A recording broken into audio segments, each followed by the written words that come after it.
My name is Amber Reichert, and I'm going to discuss the benefits of joining a professional organization such as the International Society for Technology and Education, also known as ISTE.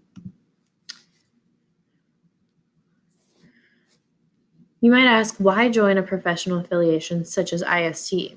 Well, joining a professional organization can allow teachers to connect to one another past just their district level, so it allows for great professional development opportunities. With joining a professional affiliation such as ISTE, you can receive free access to the annual ISTE EdTech conference and videos. It will allow great leadership opportunities. It can provide career services as well as providing weekly topic-focused webinars. Joining a professional affiliation is a group opportunity for educators to show that they're seeking out leadership opportunities.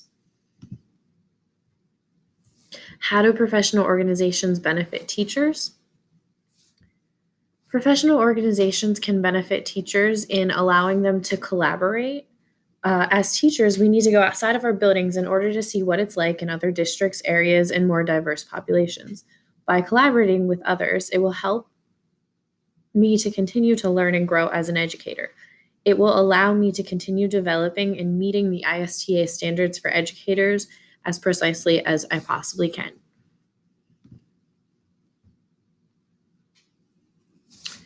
One resource that I found, a YouTube video through the ISTE website titled 5 Tips for Creating Awesome Videos for Your K through 12 Classroom. This resource emphasized how to make the most of making videos for students who are currently learning online. With more meaningful videos, students' engagement will be increased. When students feel more connected to you, this can help to create a more positive and trusting relationship between the students and teacher.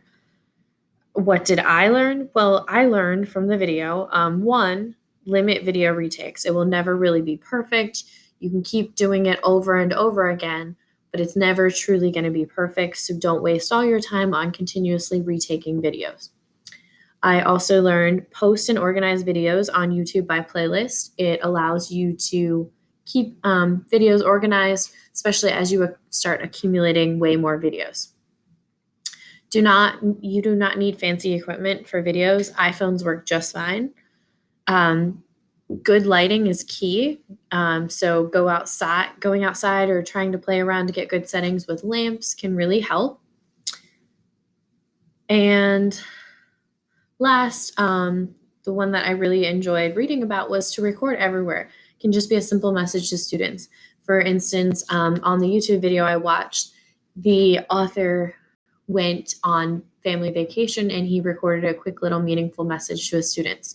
So I think that just allows your students to be a part of something beyond just the classroom, and it allows them to see you more, to relate to you better. Another YouTube video I watched from the ISTE website titled Go Beyond School Walls to Discover Where the Jobs Are. So 3 main points it focused on: bring the outside in, send the inside out, and network outside of education. So with bring the outside in, what this meant was to bring doctors, electricians, different professions into the classroom to speak to students. Send the inside out, meaning as an educator, go to other businesses and see what it actually looks like. For example, if you teach computer science, go to a computer science related career field and see what it looks like in the real world for students to be out there coding with that job. In comparison to what you may think it looks like, it's important to constantly be going outside of your classroom. Network outside of education, attend non-educational events and see what types of jobs are out there and how they work. Also, joining LinkedIn to see what types of jobs they're actually looking for. As times change, different job descriptions change, so it's important to always keep up with the times. One journal article I read was titled 4 Best Practices for States to Ensure Digital Readiness for Educators. So due to schools switching abruptly to virtual learning and blended learning models because of COVID-19, technology has become more of an essential tool than ever.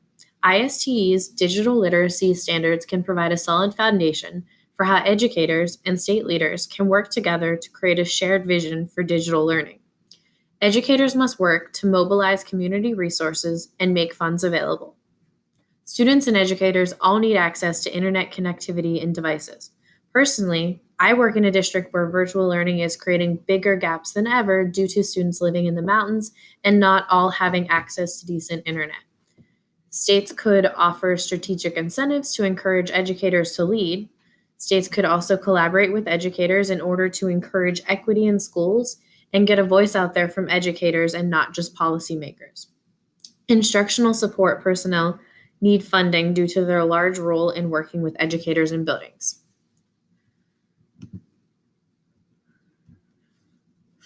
Another article I read was titled 7 Ways to Make Remote Learning Accessible to All Students. So they focused on multiple means of representation, multiple means of engagement, multiple means of action and expression. They focused on using open educational resources or OERs, designed for accessibility, stay connected with your students, and connect with other educators. Microsoft Immersive Reader makes text more accessible. Allow the option of watching or listening to videos or reading text. I always post type notes as well as videos for my students through teaching virtually, so I feel like this is helping to make it accessible in different forms. Studio, which is a video recording app through Canvas, it allows me the option of closed captioning my videos I create to post on Canvas, which can make it more accessible for all students with disabilities. Accessibility, as far as accessibility goes, we must check that videos have closed captions and or create captions on YouTube videos when necessary.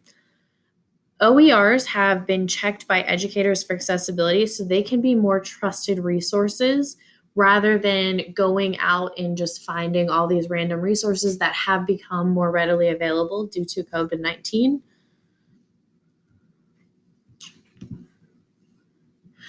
I want to start to finish off by saying joining a professional organization can relate to the Bible. In Timothy 2, chapter 3, verse 7, the Bible says that mankind should be ever learning and never able to come to the knowledge of the truth. Meaning mankind should always continue to seek more knowledge in order to grow because one never has all the knowledge that exists. To me, this verse stands out and it focuses on the whole concept that we as human beings need to continue focusing on growth. And last, through the IST's website, I examined their most recent EdTech conference, some of the speakers, what I was able to access. So one speaker that really stood out to me, her name was Ria Karumanchi. She advocates for girls and women in STEM. She's a founder and CEO of SmartCane. She has even been supported by companies including Google. As a mathematics teacher, I'm always interested in finding ways to promote and encourage students to pursue careers in STEM. I have too many students with math anxiety who tend to shy away from these careers, so I would have been really interested in hearing what she had to say and how she has gotten where she is. Another speaker from the most recent ISTE EdTech conference that stood out to me was Hamish Brewer. He's a middle school principal. He calls on students to be relentless. He's tattooed and he's a skateboarder and he's known as a school turnaround. This particular speaker sparked my interest because he sounds like somebody students could relate to. Since I'm always searching for more ways to better relate to my students, I would enjoy listening to his perspective. He was able to turn around one of the toughest middle schools in the state of Virginia. His story ended up going viral, and now I'm extremely interested in learning more about Hamish, and I plan to further research since examining his little excerpt on the EdTech conference website. And here are my references that I used, rooted from the ISTE website in order to back up my presentation on joining a professional affiliation such as ISTE.